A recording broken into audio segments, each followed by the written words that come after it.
Good evening, ladies and gentlemen. It is your Realtor Hugo here with another live. As always, thank you so much for tuning in. This is your space, 15 to 20 minutes a day to learn a little bit more about real estate and how it impacts you and those around you.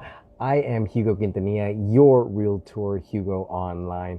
If you or anyone you know is interested in buying, selling, leasing, or investing, as always, feel free and reach out. My phone number is 240-389-4846. Again, that's 240-389-4846. My email, hugo@lnf.com, and my website is yourrealtorhugo.com.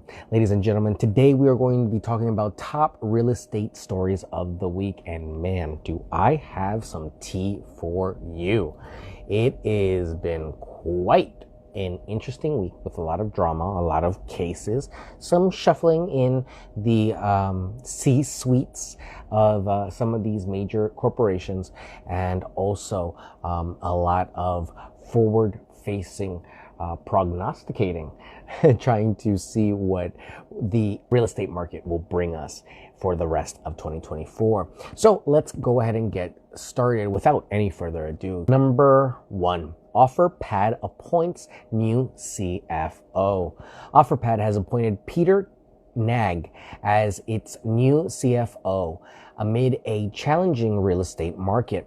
The iBuying company is navigating financial difficulties with its stock hovering near record lows. And this was from Inman, May 24th, 2024.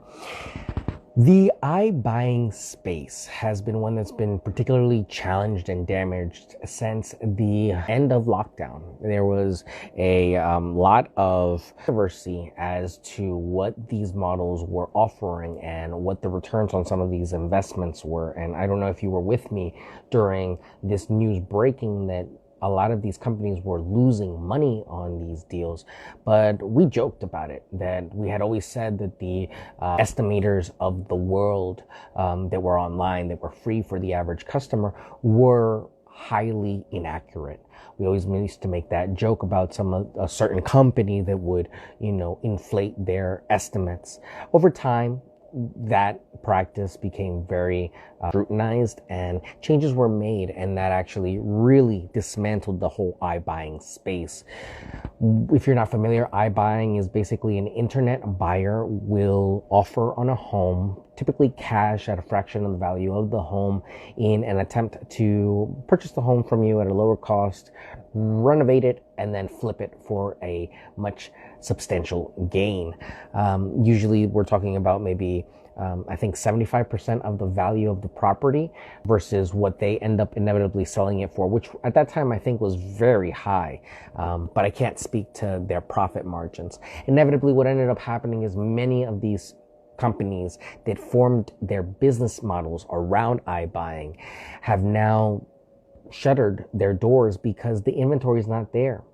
Properties are going asking over what their actual value is, that it's not a profitable business for many of these corporate investors. But we have yet to see how that's going to shake out into the future, especially with OfferPad being one of the largest companies of iBuying services. Number two, South Florida real estate developments.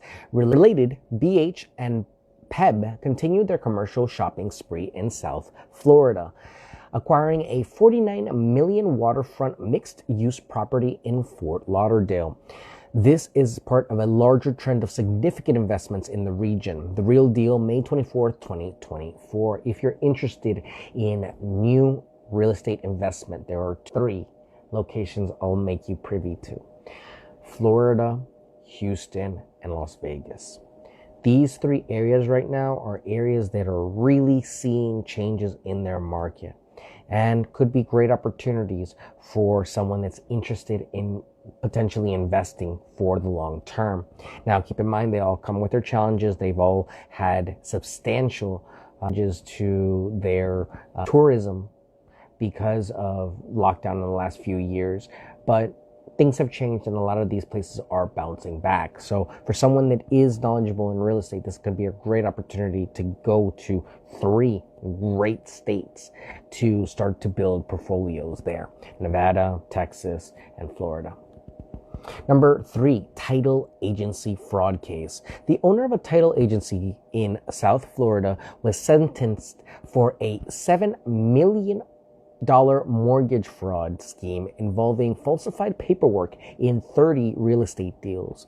This case highlights ongoing issues of fraud within the real estate sector. The Real Deal, May 24th, 2024. Unfortunately, these bad actors do give good realtors bad names. So it's unfortunate to see it happen, but I am very happy to see that this has finally come to light and that, there is some sort of justice being served in this case. We know that time, of course, can never be placed in this type of situation, but hopefully some restitution can be brought to all the affected parties. Number 4, Los Angeles lawsuit over Airbnb subletting.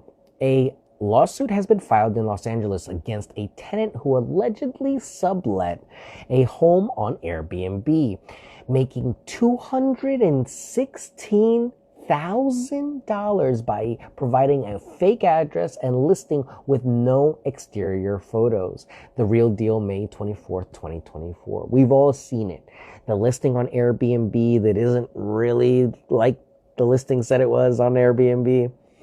Well, this is a very extreme case where this person very much fitted off the miscommunications and the loopholes found in the Airbnb system. We are seeing huge pushbacks from several states on Airbnb and Airbnb services. People don't want it. And that's partly to do because it can bring more traffic, more foot traffic to the area. It could also bring unwanted people to a certain area because you never truly know who is coming to stay at these Airbnbs for be it a short amount of time or a long time. So it can weigh heavy on the neighboring communities of these Airbnbs. And we've started to see even places here in Maryland that are forbidding Airbnb listings whatsoever. So be very cautious of investing with the thought of doing an Airbnb. Please do your due diligence before you jump in. Number 5, housing inventory and mortgage rates. Everyone wants to know about this. Housing inventory fell last week, but this is not expected to derail the season spring bump, which is a seasonal little push that we get as we start heading out into the year for home sales. Lower mortgage rates are offering some relief, but many buyers remain priced out, dampening overall sales. And this was on Housing Wire, May 25th, 2024. Obviously, everyone wants to get a good deal when it comes to their mortgage, and people are waiting till mortgages go down. I know from my personal surveys, people are looking for sub 6% before they think about selling. So it's going to be a while before we start to see more people out there in the market refinancing, trying to sell their properties to then buy a new one, because the interest rates are simply not going to drop as fast as we expected them to, at least to what we know at this point of May 26, 2024. Something inevitably black swan event could happen that could change that, but as of what is to be expected for the rest of the year, we are expecting no less than 6.5%. So if we can make it to that point or around that point, that'd be fantastic. But we are expecting interest rates to stay at this higher rate for longer until something calms down the inflation we've been trying to get a handle on. But number 6, Homes.com president steps down. David Mealy, the longtime president of Homes.com, has left his position. This leadership change comes as the company continues to evolve its strategies in the competitive home search market. RealEstateNews.com, May 24th, 2024. Definitely sorry to see David go. David took over HomeSnap and absorbed HomeSnap into Homes.com, and now seeing him step away, it's going to be very interesting to see what happens with that organization. Homes.com, if you're not aware, is a very big organization that is involved in spreading out information on the latest listings that might be out in the market. It's kind of a public MLS that anyone can access and has great features that were specific to real estate agents, where you can follow up on real estate agents and their records, their housing profiles of how many houses they've sold and whatnot. Another cool feature was that you could take these pictures with HomeSnap back in the day, but stuff changes. And as we can see, David's no longer there. So we'll see what happens next with Homes.com. It is still one of the leading places to find listings apart from Realtor.com, obviously. Number 7, Tampa Bay Realtor Association merger. 2 major realtor associations in Tampa Bay have announced plans to merger pending NAR's approval. This merger will create the 6th largest realtor association in the nation, bolstering their influence and resources. This was on realestatenews.com, May 2024. May 24th, 2024. So whenever we have these major associations that merge, they have to, of course, be approved by NAR, since NAR is the leading organization on top of all realtors. But this is a great event, honestly, when it comes to associations, because all agents will probably benefit from the resources that both organizations together will have. A merger of this size can only help a market of that magnitude, Tampa Bay being so big. So kudos to you guys, congratulations, and we hope that it gets approved quickly. Number 8, Chicago office complex foreclosure. A significant office complex on Michigan Avenue in Chicago is facing foreclosure with a $33 million lawsuit. This case underscores the financial pressures on commercial real estate in the city. The Real Deal, May 24th, 2024. The commercial market is hurting. If you are someone that's interested in getting into the commercial real estate market, this could be a great time to do that. If you're thinking about opening up a store, thinking about setting up a storefront, opening up any sort of establishment, this could be a great opportunity to do so. But of course, as always, make sure that you have your paperwork in order, make sure you're working with a realtor, and make sure you're shopping around so that you know what you're getting into. It's not just as easy as like saying, hey, I want to, buy a house. It's a little bit more intricate than just buying a residential property. But there are opportunities in commercial real estate. So look into talking to a commercial real estate agent. It can truly make a difference when it comes to getting involved in that market, because it's a completely different animal. I can tell you that from personal experience. Number 9, new AI partnership for MLS. Sidekick has announced a new partnership with South Florida MLS to integrate AI tools that will assist real estate agents. This collaboration aims to enhance the agent's efficiency and improve client services. This was Inman, May 23rd, 2024. We're seeing it everywhere, ladies and gentlemen.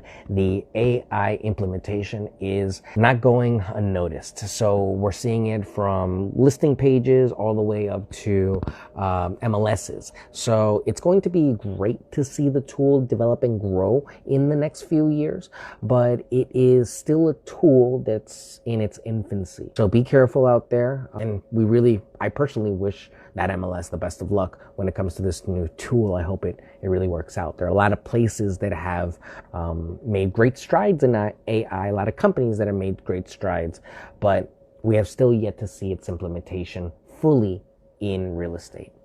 Number 10, impact of student loans on home buying. A recent analysis explores the impact of student loans on home buying, revealing mixed trends.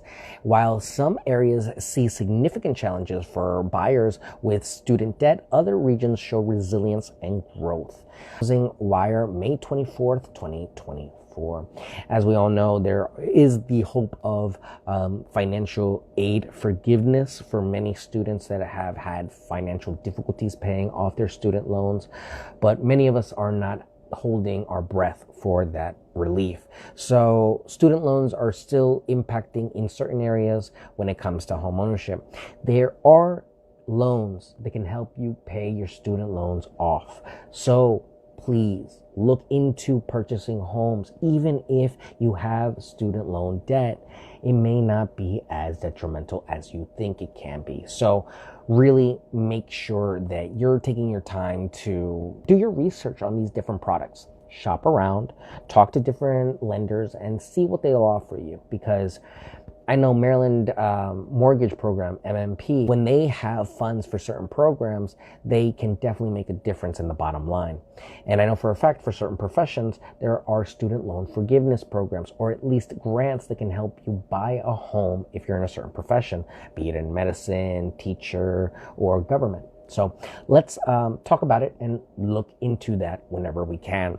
As always, ladies and gentlemen, I am here to help you understand a little bit about this market and how it works, the ups, the downs, what is happening in other states, and some potential opportunities for you to look on to in the horizon. Again, thank you so much for tuning in. If you have any questions, feel free and leave them on your platform of choice. As always, we are on Facebook, YouTube, LinkedIn, Twitch, YouTube Music, and X. That's what it was.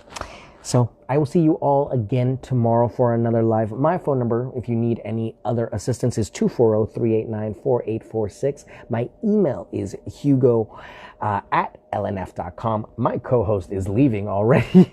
She knows the outro. YourRealtorHugo.com is my website, and I'm always here to help you buy, sell, lease, or invest. Okay? Take care. Have a great night. Go get some rest. I will see you all tomorrow. And tomorrow's lesson. For tomorrow, we will be talking about future trends in leasing and buying. So if you're interested in what the future has to hold, tune in tomorrow. I will see you all again then. Please bear with me with the new episode. It will be up shortly, and I will see you guys later. Take care. Have a great night. Enjoy the Memorial Day weekend.